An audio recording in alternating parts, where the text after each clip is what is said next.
Air India के इतिहास का एक पन्ना ऐसा भी है जब उसके कॉकपिट को देश का एक पूर्व प्रधानमंत्री संभाला करते थे। पायलट बनने का शौक भी ऐसा कि युवा राजीव को रोजमर्रा की जिंदगी में आजादी का एहसास होता था।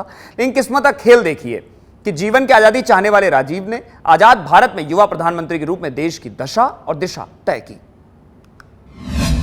एयर इंडिया में पायलट थे भारत के एक प्रधानमंत्री। तब 5,000 रुपए थी पायलट राजीव गांधी की सैलरी। उन्होंने कहा था कि उड़ान भरने में उन्हें आनंद मिलता है। ये उन्हें उनकी रोजमर्रा की जिंदगी से आजादी देता है।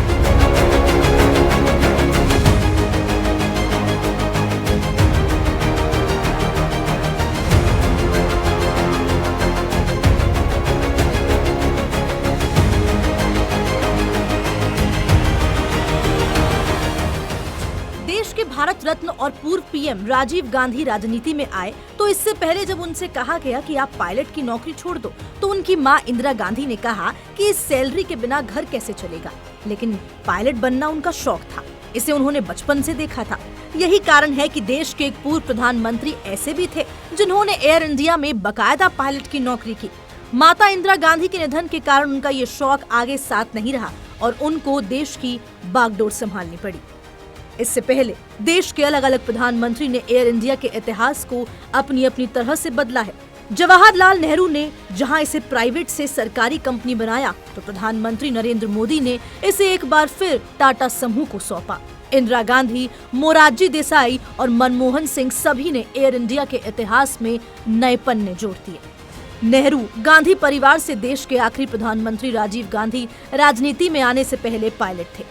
देहरादून से स्कूल खत्म करने के बाद राजीव कैम्ब्रिज के ट्रिनिटी कॉलेज में इंजीनियरिंग की पढ़ाई करने विदेश गए, लेकिन वहां उनका मन पढ़ाई में नहीं लगा।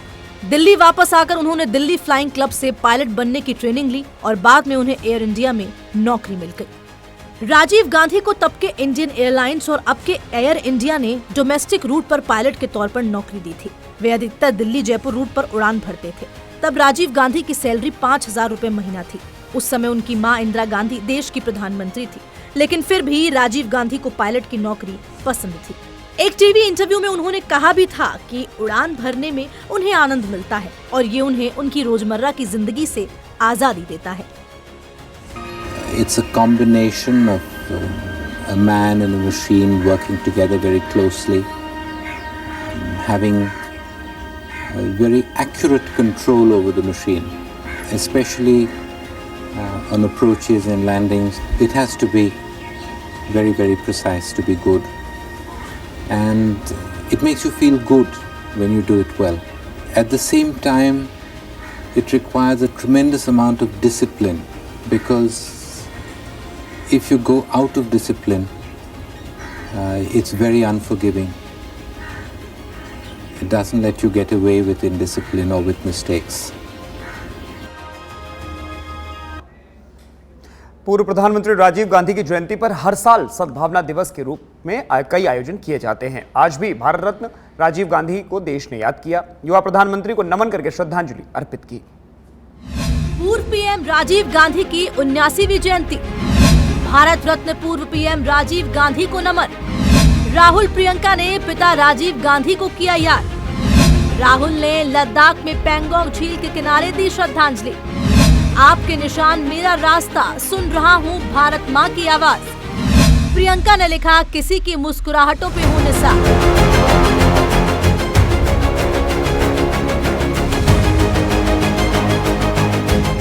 वायनाड से कांग्रेस सांसद राहुल गांधी ने पिता राजीव गांधी की जयंती पर लद्दाख से उन्हें याद किया।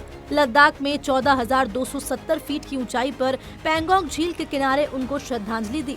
राहुल ने पिता को याद करते हुए लिखा, पापा, आपकी आंखों में भारत के लिए जो सपने हैं वो इन अनमोल यादों से झलकते हैं। आपके निशान मेरा रास्ता है। हर हिंदुस्तानी के संघर्षों और सपनों को समझ रहा हूँ। भारत माँ की आवाज सुन रहा हूँ। प्रियंका गांधी ने अपने पिता को डेडिकेट करके ये गाना पिता की याद में समर्पित किया। प्रियंका ने इसमें लिखा है, किसी की मुस्कुराहटों पे हो निसार, किसी का दर्द मिल सके तो ले उधार, किसी के वास्ते हो दिल में प्यार, जीना इसी का नाम। ये लाइनें हमेशा आपकी याद दिलाती हैं और आज तक जब भी ये गाना सुनती हूँ मेरी आंखें नम हो जाती हैं। वहीं कांग्रेस अध्यक्ष मल्लिकार्जुन खड़गे, कांग्रेस महासचिव प्रियंका गांधी और कांग्रेस संसदीय दल की अध्यक्ष सोनिया गांधी सहित कांग्रेस के कई वरिष्ठ नेताओं ने दिल्ली की वीरभूमि में पूर्व प्रधानमंत्री राजीव गांधी को श्रद्धांजलि अर्पित की।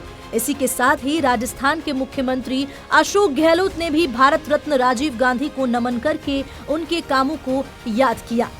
ऐसे समय में ये और अधिक महत्वपूर्ण हो जाता है जब अलगाव, नफरत, कट्टरता, पक्षपात की राजनीति को बढ़ावा देने वाली शक्तियां अधिक सक्रिय होती है, उन्हें सत्ता का समर्थन प्राप्त होता है। राजीव गांधी का राजनीतिक जीवन बेहद क्रूर तरीके से समाप्त किया गया था, लेकिन जितना कम समय उन्हें देश सेवा के लिए मिला, उसमें उन्होंने अनगिनत उपलब्धियां हासिल की थी। वे भारत में मौजूद तरह तरह की बहुरूपता की सुरक्षा और संरक्षण के समर्थक थे।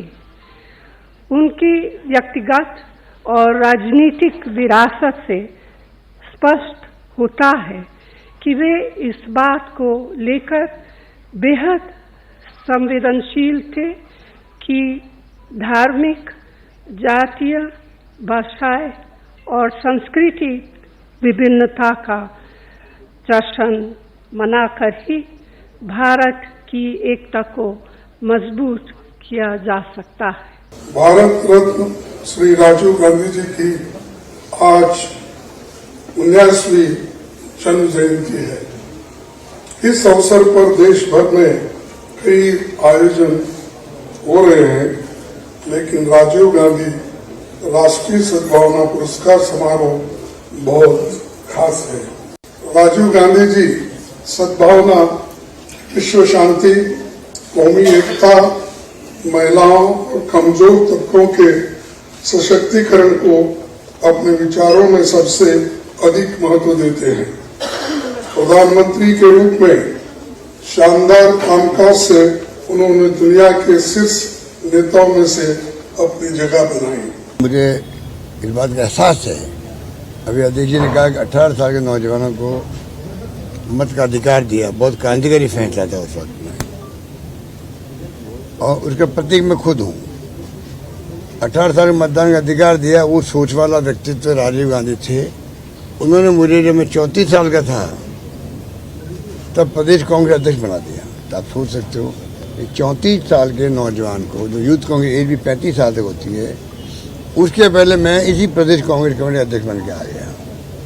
वो सोच राजीव गांधी की थी जो दूरदृष्टि रखते थे, और बाकी तो जो वो शहीद हो गए देश के लिए, उपमहाद्वीप में शांति स्थापित करना चाहते थे। हर यूथ को आज भी राजीव गांधी के नहीं होने का गम है, लेकिन उनके किए गए कार्य और दी गई सीख से युवा पीढ़ी निरंतर हौसलों की उड़ान पर है। इससे उनके सपने भी सच हो रहे हैं। राजीव गांधी की IT क्रांति के दम पर युवाओं ने 7 समंदर पार भी भारत का नाम रोशन किया है। ब्यूरो रिपोर्ट, सच बेधड़क।